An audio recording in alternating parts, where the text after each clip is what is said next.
Hello everybody, it's Catherine from Jayne, Catherine and Books, and welcome back to my channel. And I'm very pleased to say welcome back to my channel because it's been a really tough week this week and I very nearly called it a day. I'm not going into too many details, but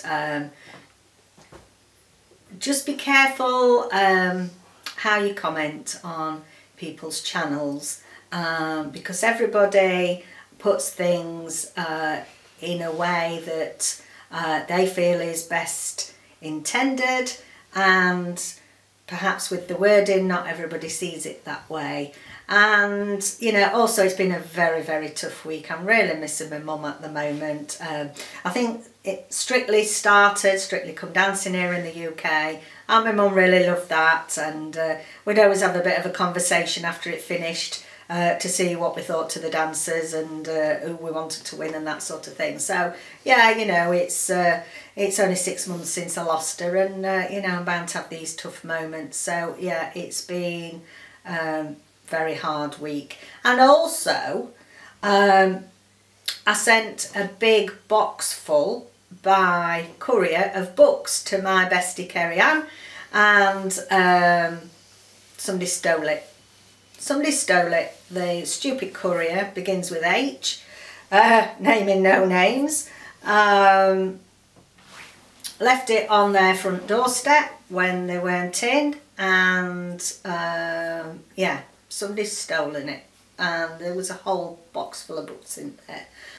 So Kerry Ann and myself have, and David and Scott have spent all week chasing up what's happened to this parcel, and we're not having much joy. So there we go. So one of the books, I'm going to find it now. One of the books that was in this box was the very first in the Case Scarpetta series from Patricia Cornwall, and Kerry Ann's not read these before, so I'd sent book 1 and 2 that I got from the second-hand shop. So when I went yesterday to my favourite second-hand shop, Mrs Lofthouse's in Scarborough, I thought I'd found book 1 again, and I was so excited. I text Kerry Ann to say, oh, I've managed to get book 1 again. Well, have I heck. I need some new glasses. This is Patricia Cornwall. Book 1 is called Mortem. Now what is this called? Mortuary. I don't know what my eyes were seeing here. So I'm not going to send you this, Kerry Ann, because it's about book 20 or something ridiculous. So book 1 is Mortem, so I will get it one day. You're not meant to read this book. First of all, somebody pinches it, and then my second attempt, you get Mortuary. Anyway. Next one, I was really excited to find this. This is Hag-Seed by Margaret Atwood, and I'm collecting the Hogarth Shakespeare series, and I haven't got this one. And for those of you that aren't aware of the Hogarth series, it is a project where various eminent authors have been asked to do their retelling of a particular Shakespeare play, and it's fascinating. I'm really enjoying it. People have asked me to do a post on this, so yes, it is definitely down in my to-do list before Christmas. I've got quite a few of the series now, so I'm going to do something on the Hogarth series and all things Shakespeare soon. So very excited to get Hogarth number whatever, but it's the Margaret Atwood Hagseed.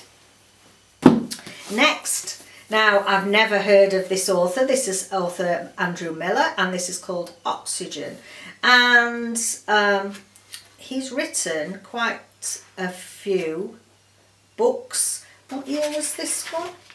2001 this was written, and he's written, the other big one that he's written is something called Pure.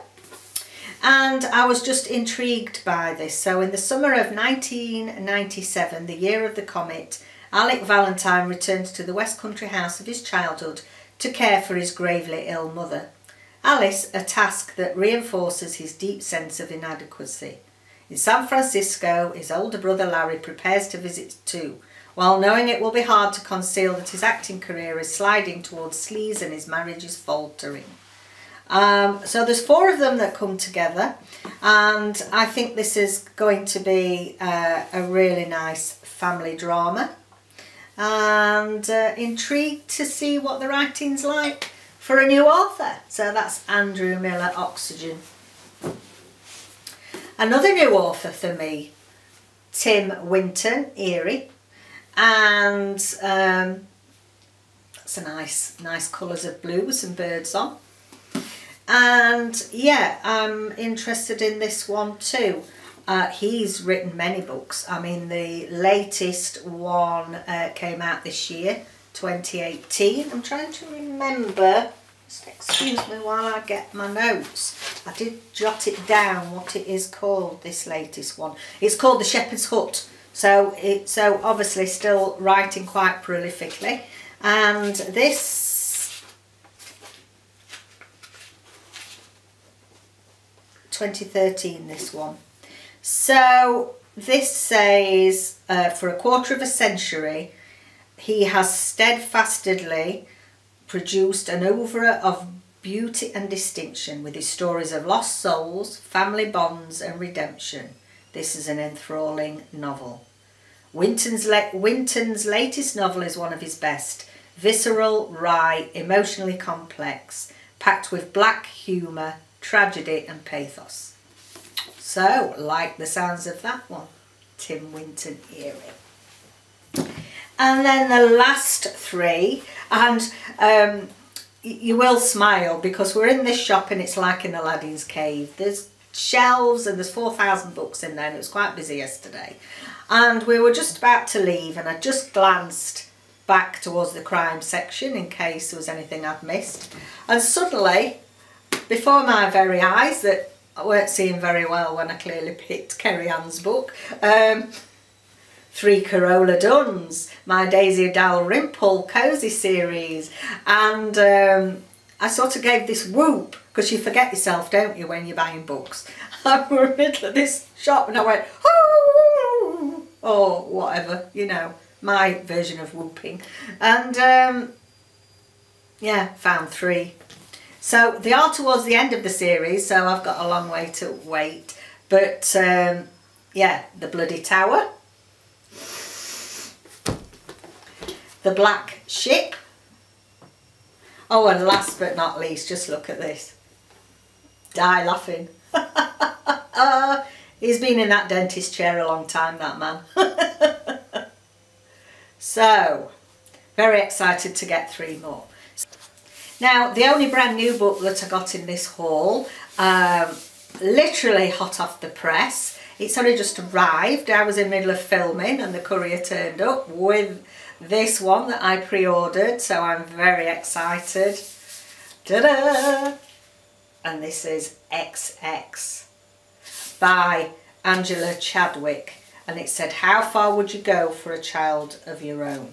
And basically the genetics of us being as human beings, men have XY chromosomes and women have XX chromosomes, and you have to have an X chromosome to be viable, to be here as a human being. And so therefore, to make a baby, and this might be, I don't mean to be speaking to the converted, this is very basic understanding from my biology, so I'm not meaning to give you a biology lesson, but basically for a fetus to be viable, you've got to have an X and you've got to have a Y chromosome. And here we have it. This is some dystopian where there is two females that want to have a baby with both their genes in it, and this is an exciting and real breakthrough. So this is dystopian, and I'm very, very excited for this, to see what they're going to come up with. It's quite scary actually, quite scary with what they may or may not be able to do with genetics. But I think it's food for thought. I'm not going to get into the politics of it, but very much food for thought for female couples that really want to have a baby. And I can't wait. I can't wait to read that. It's a shame we're in the middle of Victorian Vlogtober, because I've more than enough books to be getting on with. So, XX Angela Chadwick, and I will let you know how I get on with that one. So there we go. Not a massive book haul, but I took some books I'd finished with from my unhaul video and got some credit, and that's what I got yesterday. So thank you for joining me. I'm very pleased to say that I haven't packed booktube in. Thank you very much for all the support I've had from everybody this week, especially to Kerry Ann and many more that have really been there to cheer me up and make me feel better. And yeah, I'm sure my mum would have loved Strictly last night. It was amazing. So thanks for joining me. Bye for now.